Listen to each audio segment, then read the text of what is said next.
মানুষ বড়ই স্বার্থপর রে, বড়ই স্বার্থপর।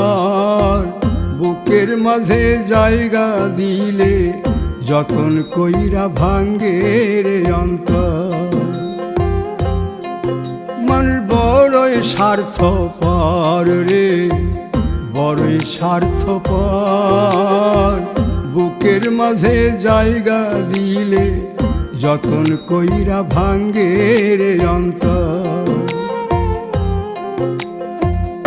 অচিনা এক জংলা পাখি যতন কইরা বুকে রাখছি, বুকের পাজর ভাঙ্গা সে যে সাজায় অন্যের ঘর রে, সাজায় অন্যের ঘর। মানুষ বড়ই স্বার্থপর রে, বড়ই স্বার্থপর।